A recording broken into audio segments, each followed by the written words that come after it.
Ketika kita melihat para tokoh besar dalam sejarah Islam, para pemimpin, para ulama, para panglima, para penghafal Quran, kita sering lupa bahwa mereka semua pernah menjadi anak kecil yang dituntun, diarahkan, dan dibesarkan. Mereka bukan tumbuh begitu saja. Mereka dibentuk oleh seorang pendidik terbaik yang pernah ada. Seorang yang tidak hanya mengajarkan, tapi menghidupkan ilmu dan akhlak dalam dirinya. Dialah Rasulullah. Beliau tidak hanya membangun negara, beliau membangun manusia. Beliau tidak hanya memimpin umat, beliau membentuk generasi. Dan generasi yang beliau bentuk itu bukan generasi biasa, tapi generasi yang mengubah dunia, yang kita kenal sebagai generasi emas peradaban Islam. Lalu pertanyaannya, bagaimana seorang pria yang tidak pernah belajar di universitas manapun bisa mendidik anak-anak kecil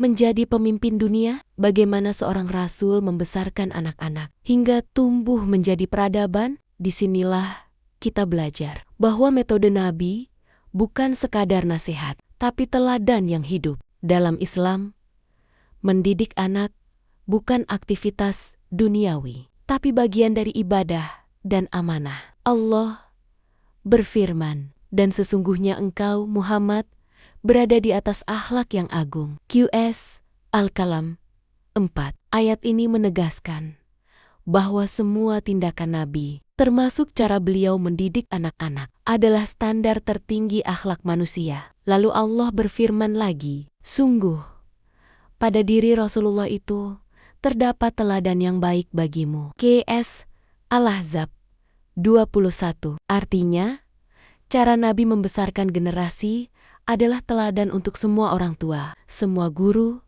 dan semua pendidik. Rasulullah mendidik dengan 3 prinsip besar, menanamkan tauhid sejak dini. Beliau selalu mengaitkan setiap hal dengan Allah. Bahkan kepada anak kecil seperti Ibnu Abbas, beliau berkata, jagalah Allah, niscaya Allah menjagamu. Tirmizi, ini bukan sekadar nasihat, tapi pondasi mental yang menjadikan anak-anak itu tumbuh dengan rasa percaya diri, sabar, dan kokoh, mendidik dengan kelembutan dan kasih sayang. Rasulullah berkata, bukan dari golongan kami orang yang tidak menyayangi yang kecil. Hatar Tirmizi, beliau tidak pernah memukul, tidak pernah membentak, melainkan mendidik dengan sentuhan hati, memberi kepercayaan kepada anak-anak. Nabi memberi amanah kepada anak kecil, memberi tugas yang terlihat besar, dan itulah yang membuat mereka dewasa lebih cepat. Metode inilah yang melahirkan generasi hebat. Sekarang mari kita lihat bagaimana Nabi membesarkan anak-anak peradaban. Ibnu Abbas, sang lautan ilmu. Saat Ibnu Abbas masih kecil, Nabi menarik pundaknya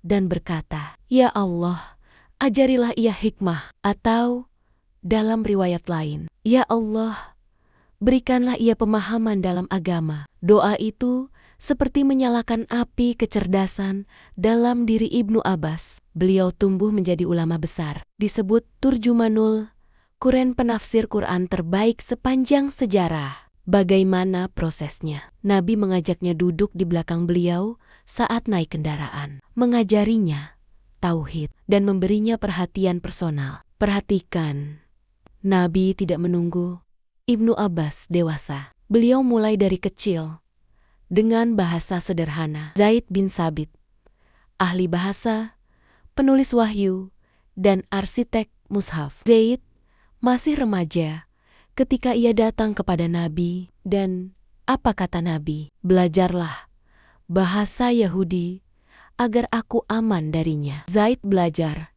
dalam 17 hari hingga fasih. Beliau kemudian menjadi penulis surat-surat Nabi, penulis wahyu, dan orang yang memimpin kodifikasi mushaf Al-Quran di masa Abu Bakar dan Utsman. Siapa yang melihat potensi remaja ini? Rasulullah. Beliau memberi ruang, kesempatan, dan amanah. Nabi tidak meremehkan anak-anak. Beliau justru melihat masa depan umat pada diri mereka. Usamah bin Zaid, panglima termuda dalam sejarah Islam. Usamah diangkat menjadi panglima perang pada usia sekitar 18 tahun. Pasukannya berisi para sahabat senior. Banyak yang mengkritik, tapi Nabi berkata, "Jika kalian mencela kepemimpinannya, sungguh kalian telah mencela kepemimpinan ayahnya sebelum ini." Beliau tidak hanya menunjuk Usamah, beliau mempercayainya. Kepercayaan itu adalah pendidikan paling besar. Hasan dan Husain, teladan cinta dan kelembutan. Rasulullah tidak hanya mengajarkan kekuatan, tapi juga kasih sayang. Beliau mencium cucunya. Beliau menggendong mereka saat khutbah. Bahkan saat salat, cucu-cucunya naik ke punggung beliau. Dan Nabi memperpanjang sujudnya agar mereka tidak jatuh. Generasi besar lahir bukan dari kekerasan, tapi dari cinta yang ditanamkan sejak kecil. Dari semua kisah ini, ada pelajaran penting yang bisa kita ambil. Anak-anak menjadi hebat karena diperhatikan, bukan karena dituntut. Nabi mengenal tiap anak secara personal. Beliau tahu potensi, kelemahan, dan kekuatan mereka. Pendidikan terbaik adalah keteladanan, bukan ceramah panjang. Anak belajar dari apa yang ia lihat, bukan dari apa yang ia dengar. Rasulullah tidak hanya berkata, beliau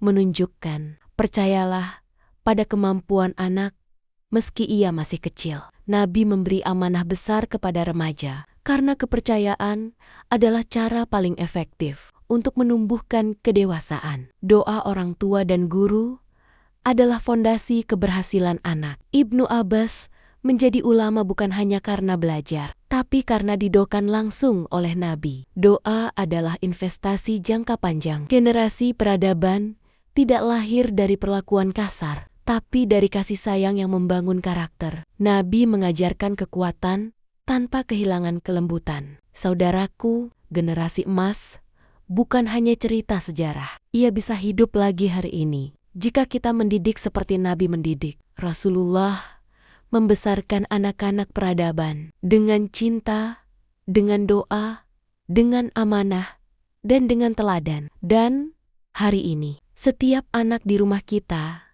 adalah potensi peradaban baru. Mungkin mereka bukan pemimpin besar, mungkin bukan ulama besar, tapi mereka bisa menjadi orang baik yang menguatkan dunia. Maka, malam ini, ketika kita memandang wajah anak-anak kita yang sedang tidur, ingatlah bahwa di depan kita sedang berbaring seorang manusia masa depan. Dan tanya pada diri kita, apakah aku sudah mendidiknya sebagaimana Nabi mendidik para sahabat kecilnya? Mari kita bangun rumah yang penuh iman. Mari kita wariskan akhlak sebelum harta. Mari kita bentuk anak-anak kita menjadi cahaya di tengah gelapnya zaman. Karena peradaban besar selalu dimulai dari rumah-rumah kecil yang dibangun dengan iman dan cinta.